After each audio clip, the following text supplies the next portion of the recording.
Hello everyone, welcome to my channel Ease Learning. This is Monica Sehgal and today I will discuss about sampling and its methods. आज हम बात करेंगे sampling और उसके methods के बारे में। देखिए हम एजुकेशन पेपर डिस्कस कर रहे हैं नेट के लिए, तो उसमें एजुकेशनल रिसर्च का इम्पॉर्टेंट टॉपिक है, साथ साथ पेपर 1 के लिए रिसर्च एप्टीट्यूड उसका इम्पॉर्टेंट टॉपिक है।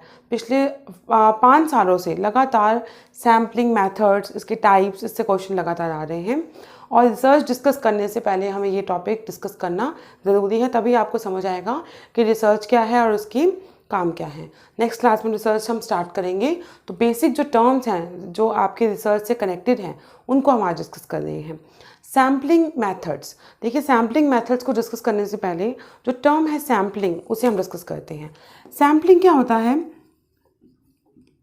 The methodology from which the sample is taken, जिस तरीके से आप सैम्पल को ड्रॉ करेंगे उसे आप कहेंगे सैम्पलिंग।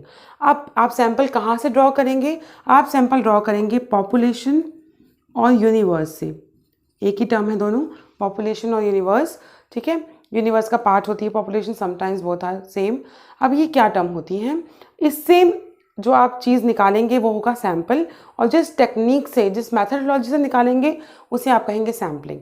फॉर एग्जांपल, बहुत ही ईजी तरीके से आपको एक्सप्लेन करने की कोशिश करते हैं कि आपका ब्लड सैंपल लिया गया, कुछ भी डायग्नोस करने के लिए, आपका टेस्ट है, आपका बॉडी को डायग्नोस करने के लिए आपका ब्लड सैंपल लिया गया।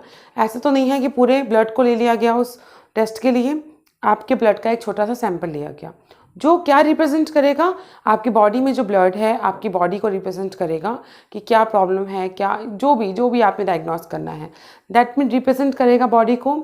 एक छोटा सा सैंपल लिया गया जो उसे रिप्रेजेंट करेगा, दैट मीन्स कि जो पॉपुलेशन और यूनिवर्स को रिप्रेजेंट करता है that is known as sample. Clear? अब पॉपुलेशन और यूनिवर्स क्या चीज़ें हैं जिनको आपने स्टडी करना है? वो कोई बॉडी टाइप भी हो सकती है, कोई ग्रुप भी हो सकता है, जो भी चीज़ जिस चीज़ पे आपने रिसर्च करनी है, फाइंडिंग्स करनी है, स्टडी करना है, उसमें से आप एक सैंपल लेते हैं, तो जिस टेक्निक से लेंगे उस मैथडोलॉजी को कहेंगे आप सैम्पलिंग। क्लियर? तो पॉपुलेशन और यूनिवर्स, जिस चीज़ को आपने स्टडी करना है, यूनिवर्स उसका पार्ट हो सकती है पॉपुलेशन और उसमें से छोटा पार्ट हो सकता है sample. Sometimes these population universe are same और कई बार ये डिफरेंट भी आप कह सकते हैं, ठीक है। जिसको स्टडी करना है उसमें से जो आप सैंपल लेंगे और जिस टेक्निक से लेंगे उसे आप कहेंगे सैम्पलिंग। अब सैम्पलिंग को स्टडी करने से पहले, मेथड्स को स्टडी करने से पहले, पॉपुलेशन और सैंपल ये दो टर्म्स हैं जो आगे हम रिसर्च जब डिस्कस करेंगे तो उनमें यूज़ होंगी। देखिए, the representative of entire population वो होगा आपका सैंपल। पॉपुलेशन के मीन वैल्यू को आप कहेंगे पैरामीटर, वहीं सैंपल के मीन वैल्यू को आप कहेंगे statistics. Clear? P stands for population, P stands for parameter. Easy हो जाएगा लर्न करना कि पॉपुलेशन की जो मीन वैल्यू है उसे अगर आप किसी टर्म या कोई नाम देना है तो वो आपका नाम होगा पैरामीटर, और जब सैंपल की मीन वैल्यू की बात होगी तो जिस टर्म की हम बात करेंगे वो होगी स्टैटिस्टिक्स। हम इन टर्म्स को क्यों डिस्कस कर रहे हैं? रिसर्च डिस्कस करेंगे, फिर हम आगे जाके टेस्ट डिस्कस करेंगे, parametric test, non parametric test, बहुत ही वाइड कंसेप्ट है रिसर्च, और रिसर्च फाइंडिंग्स क्या होती हैं, प्रपोजल्स, एथिक्स, इन सब में ये टर्म्स यूज़ होंगी जो आपको बेसिक पता होनी चाहिए। इजी है कि आप जब पॉपुलेशन की मीन वैल्यू को अगर आप किसी टर्म का या किसी कोई नाम देना चाहें तो वो नाम है पैरामीटर। सैंपल की जो मीन वैल्यू है उस टर्म का नाम है स्टैटिस्टिक्स। इसकी मीन वैल्यू की टर्म को आप म्यू से रिप्रेजेंट करेंगे, इसकी मीन वैल्यू की टर्म को आप एक्स बार से रिप्रेजेंट करेंगे, ठीक है। अब मेन टॉपिक पे आते हैं, हमारे सैम्पलिंग मेथड्स। दो तरीके से आप सैम्पलिंग आप कर सकते हैं। पहला है आपका प्रोबेबिलिटी सैम्पलिंग, दूसरा है नॉन प्रोबेबिलिटी सैम्पलिंग। फर्स्ट आपकी दो ही मेथड्स हैं, दो ही टेक्निक्स हैं। एक तो या तो प्रोबेबिलिटी सैम्पलिंग यूज़ करेंगे और दूसरा है आपका नॉन प्रोबेबिलिटी सैम्पलिंग। देखिए, प्रोबेबिलिटी क्या होती है? प्रोबेबिलिटी मीन्स कि रैंडमली, रैंडम मीन्स कुछ भी आपने ले लिया और कुछ भी सिलेक्ट कर लिया। प्रोबेबिलिटी आप देख रहे हैं किसी भी चीज़ की जो m/n से भी शो होती थी कि टोटल नंबर ऑफ चांसेस क्या हैं, किसी भी चीज़ के चांसेस क्या हैं, आज रेन होगी या नहीं होगी इसके चांसेस क्या हैं, इक्वल चांसेस हैं, हो सकता है हो जाए, हो सकता ना हो जाए। दैट मीन्स किसी भी चीज़ के चांसेस की, रैंडम उसके इवेंट्स की बात करेंगे तो आप कहेंगे उसे प्रोबेबिलिटी। क्लियर? तो इसमें आपके 4 टाइप्स हैं। रैंडम सैम्पलिंग, कोई भी चीज़ जो है उसका नाम से मीनिंग आराम से क्लियर होता है, और अगर आपको नाम भी नहीं पता तब आपको एक बार स्टडी करना होगा और आपको वो टर्म्स क्लियर हो जाएंगी। Random sampling, stratified random sampling, cluster sampling and systematic sampling. सबसे पहले तो समझ लेते हैं कि प्रोबेबिलिटी सैम्पलिंग क्या होती है, जिसमें आप प्रोबेबिलिटी टेक्निक यूज़ करते हैं। इसमें इक्वल बहुत इंपॉर्टेंट वर्ड है, इंडिपेंडेंस और इक्वल, कि जो भी सैंपल आप सिलेक्ट कर रहे हैं, मान लीजिए ये पॉपुलेशन है, इसमें से आप यहाँ से कोई सैंपल ले लिया, या मान लीजिए आपने यहाँ से कोई सैंपल ले लिया, जितनी भी टर्म्स हैं, मान लीजिए इसमें 100 टर्म्स हैं, तो जो भी टर्म सभी के आने के चांसेस कैसे होंगे, इक्वल, क्योंकि आप रैंडमली चूज़ कर रहे हैं। सबके आने के चांसेस क्या हैं, इक्वल हैं। कोई भी टर्म आप चूज़ कर सकते हैं, कोई भी सैंपल चूज़ कर सकते हैं। तो सबसे पहले आ रहा है आपका रैंडम सैम्पलिंग। नाम क्या है, रैंडम। रैंडमली जो आप सैम्पलिंग करेंगे, रैंडम ही आप कुछ आपने सैंपल ले लिए तो उसे आप कहेंगे रैंडम सैम्पलिंग। ठीक है, तो आपके हैं रैंडम सैम्पलिंग। रैंडम सैम्पलिंग में जिसमें इक्वल चांसेस होंगे उस सैंपल को सिलेक्ट करने के, इंडिपेंडेंस होगी, तो उसे आप कहेंगे रैंडम सैम्पलिंग। बहुत ईजी होती है इसे यूज़ करना, और बहुत ही जिसे कहेंगे कि आपको बेस्ट सैम्पलिंग अगर बोले तो रैंडम सैम्पलिंग। किसी बोलेंगे प्रोबेबिलिटी सैम्पलिंग में से बेस्ट सैम्पलिंग कौन सी है, दैट इज रैंडम सैम्पलिंग। ठीक है, चलिए अब आते हैं स्ट्रैटिफाइड रैंडम सैम्पलिंग। अब S stratified, S stand for stratified, S stands for strata, strata stands for groups. इसी रैंडम सैम्पलिंग को थोड़ा इजी करने के लिए जब इनमें ग्रुपिंग कर दी जाती है, ठीक है, तो उसे आप कहेंगे स्ट्रैटिफाइड रैंडम सैम्पलिंग।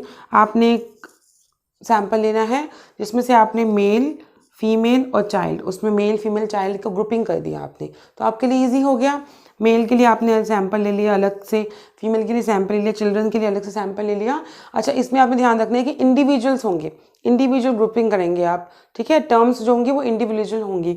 तो स्ट्रैटिफाइड सैम्पलिंग जिसमें आप ग्रुपिंग करते हैं, रैंडम है ये भी, रैंडमली किसी को भी आप चूज कर सकते हैं। इसको ईजी करने के लिए आपने क्या कर दिया, ग्रुपिंग कर दी, तो उसे आप कहेंगे स्ट्रैटिफाइड रैंडम सैम्पलिंग। फिर आता है क्लस्टर सैम्पलिंग। बहुत कन्फ्यूजन हो जाती है क्लस्टर एंड स्ट्रैटिफाइड सैम्पलिंग में, लेकिन कन्फ्यूजन क्लियर हो जाएगी जब आपका कंसेप्ट क्लियर होंगे। देखिए, हमें काम करना होता है कंसेप्ट फॉर्मेशन पे। जितने आपके कंसेप्ट्स अच्छे होंगे, चाहे कितने एमसीक्यूज आ जाएं, कितने टफ एमसीक्यू आ जाए, आप इजीली सॉल्व कर पाएंगे। तो कंसेप्ट फॉर्मेशन बहुत इंपॉर्टेंट टर्म है। आप चीज़ों को रट्टा नहीं लगा सकते, आप एमसीक्यू को रट नहीं सकते, आपको कंसेप्ट पता है तो आप इजीली सॉर्ट आउट कर लेंगे। तो क्लस्टर सैम्पलिंग, क्लस्टर सैम्पलिंग भी आपकी रैंडम सैम्पलिंग है, लेकिन इसमें भी ग्रुपिंग करते हैं, और इस ग्रुपिंग को आप इंडिविजुअली नहीं करते। ठीक है, ये नेचुरल ग्रुपिंग होती है, नेचुरली ग्रुप बन जाते हैं। एरिया सैम्पलिंग भी कहते हैं इसे। इसमें आपका जो पॉपुलेशन साइज होता है वो बहुत ज़्यादा होता है। ये एक दोनों से डिफरेंस आ जाता है कि ऑटोमेटिकली आपकी ग्रुपिंग होती है और इंडिविजुअल ग्रुप नहीं होते। पॉपुलेशन साइज क्या हो जाता है, ज़्यादा होता है। ठीक है, आप जैसे मेल फीमेल चाइल्ड की आपने ग्रुपिंग की थी, दे आर इंडिविजुअल ग्रुप। यहाँ पे मेल फीमेल चाइल्ड की ग्रुपिंग नहीं आएगी, यहाँ पे जो ग्रुपिंग होगी वो आपकी ग्रुप्स में होगी। ठीक है, जोग्राफिकल एरिया के हिसाब से ये ग्रुपिंग्स हो जाती हैं, और नेचुरल रहती है, एरिया सैम्पलिंग भी कहते हैं। और पॉपुलेशन साइज क्या होता है, इसमें ज़्यादा होता है। उसमें इंडिविजुअल ग्रुपिंग होती थी, उसमें इंडिविजुअल ग्रुपिंग नहीं होती। इसमें क्लस्टर बना देते हैं, एक साथ के ग्रुपिंग करते हैं, उस ग्रुप को कहते हैं क्लस्टर। क्लियर। इसके बाद आता है सिस्टमैटिक सैम्पलिंग। नाम क्या है इसका भी, सिस्टमैटिक। देखिए, रैंडम चूज़ करेंगे, आपने एक पॉपुलेशन में से रैंडम चूज़ किया। फर्स्ट तो आपने रैंडम चूज़ कर लिया, मान लीजिए ये नंबर चूज़ कर लिया आपने। नेक्स्ट आपने चूज़ किया तो सिस्टमैटिक तरीके से किया कि अब डिफरेंस 10 के हिसाब से आप करेंगे। कोई भी एक रूल बना दिया, एक सिस्टम बना दिया और सिस्टमैटिक तरीके से कर देंगे। ये जस्ट एग्जांपल है कि 5, 15, 20, 25 करेंगे आप, या 30 करेंगे। कोई भी आप सैम्पलिंग कर रहे हैं, उसमें फर्स्ट आपने रैंडम चूज़ किया, फिर एक सिस्टम बना दिया और सिस्टमैटिक तरीके से आप सैम्पलिंग कर रहे हैं। तो इसमें आप खुद से अपने काम को आसान करने के लिए सैम्पलिंग करेंगे, बस स्टार्ट कहाँ से करेंगे, रैंडम से। तभी किसका पार्ट है, प्रोबेबिलिटी सैम्पलिंग का। तो 4 इसके पार्ट है। रैंडम, रैंडमली चूज़ करेंगे, ईजी होती है बहुत। सर्टिफाइड रैंडम सैम्पलिंग, जिसमें आप स्टैटा बना देते हैं, ग्रुपिंग कर देते हैं, इंडिविजुअल ग्रुप बना देते हैं। क्लस्टर सैम्पलिंग, ग्रुपिंग इसमें भी होती है, बट आपके इंडिविजुअल ग्रुप ना होकर आपके ग्रुप में काम करते हैं। और ये एरिया सैम्पलिंग भी कहते हैं, और इस वास्ट होती है काफ़ी, क्योंकि इसमें आपका पॉपुलेशन साइज काफ़ी ज़्यादा होता है, तो ऑटोमेटिक क्लस्टर बनते जाते हैं। सिस्टमैटिक, जिसमें आप रैंडम चूज़ करते हैं, एक सिस्टम फॉलो करते हैं, सिस्टमैटिक तरीके से काम करते हैं, कुछ खुद के रूल बनाते हैं। अच्छा, अब प्रोबेबिलिटी सैम्पलिंग हो गई। अब हम बात करते हैं नॉन प्रोबेबिलिटी सैम्पलिंग पे। नाम क्या है, non probability sampling, non random sampling भी कहते हैं, जिसमें आप रैंडमली कुछ भी चूज नहीं करेंगे। सबसे पहले बात कर रहे हैं convenience sampling.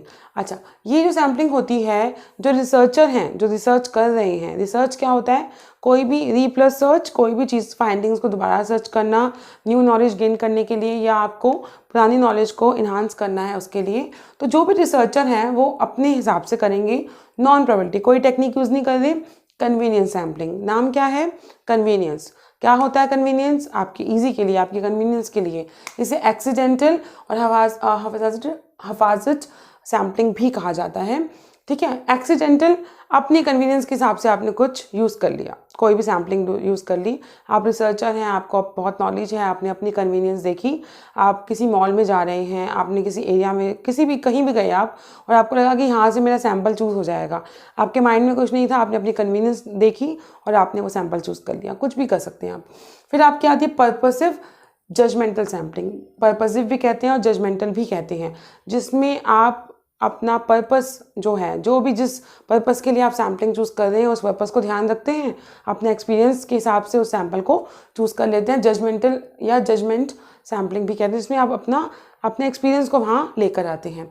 Kota sampling, Kota sampling और क्लस्टर सर्टिफाइड से थोड़ा सा मिल जाता है सर्टिफाइड रैंडम सैम्पलिंग से। बस डिफरेंस इनमें ये है कि ये रैंडम सैम्पलिंग का पार्ट है और ये नॉन प्रोबेबिलिटी सैम्पलिंग का पार्ट है।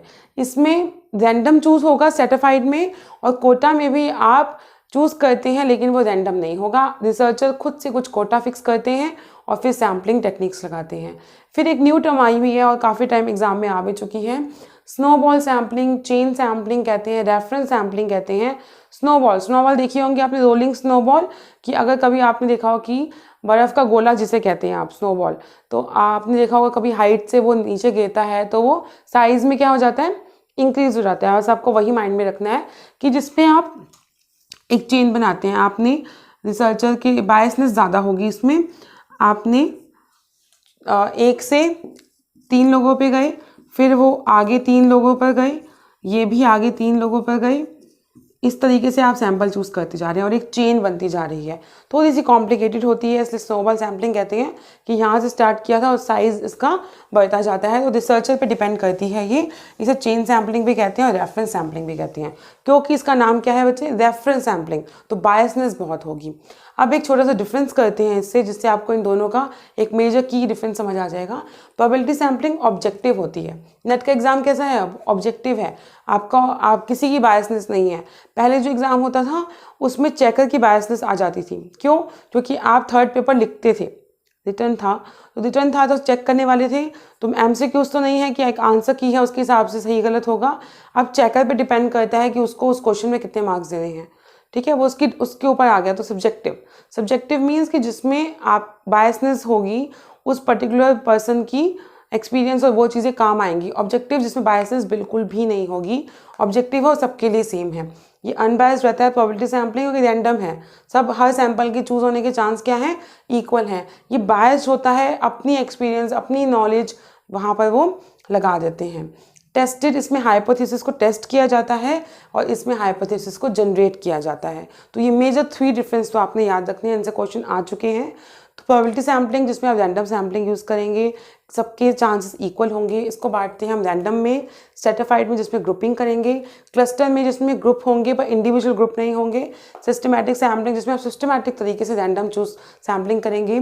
कन्वीनियंस, जो रिसर्चर है अपनी कन्वीनियंस देखेंगे, अपने एक्सपीरियंस को देखेंगे। पर्पसिव, जिसमें अपने पर्पस को जो उन्होंने पूरा करना है उस हिसाब से वो सैम्पलिंग करेंगे। कोटा सैम्पलिंग में भी आप एक कोटा फिक्स कर देते हैं, बट वो रैंडम नहीं होता। स्नोबॉल जिसमें एक चेन रेफरेंस की तरह वो ये काम करती है, जिसमें रिसर्चर जो हैं एक से दूसरे से तीसरे एक चेन की तरह काम करते हैं और सैम्पलिंग सिलेक्ट करते हैं, सैम्पल सिलेक्ट करते हैं। तो ये थी आपकी सैम्पलिंग मेथड, प्रोबेबिलिटी सैम्पलिंग और नॉन प्रोबेबिलिटी सैम्पलिंग। आपने कंसेप्ट पर ध्यान देना है, तभी आप एमसीक्यूज जो हैं एग्जाम की जो क्वेश्चन है वो सॉर्ट आउट कर पाएंगे। पॉपुलेशन और सैम्पल के टर्म में दोबारा एक्सप्लेन करूंगी जब रिसर्च की क्लास स्टार्ट होगी। तो आई होप आपको ये क्लास क्लियर हो गई होगी। और इससे पहले हमने जो टीचिंग मॉडल डिस्कस किए थे वो भी हमने कंप्लीट कर लिए हैं। 1 बाय 1 हम एजुकेशन जो पेपर है आपका पेपर 2 उसको कंप्लीट करते जा रहे हैं। उसके काफ़ी सारे टॉपिक कवर कर लिए हैं। और भी आप सजेशन देना कि कौन कौन से टॉपिक रहते हैं और इम्पॉर्टेंट है और आपको लगता है कि वो डिस्कस करने बनते हैं क्लास में। तो please like share subscribe to my channel and hit the bell icon for latest update. Thank you.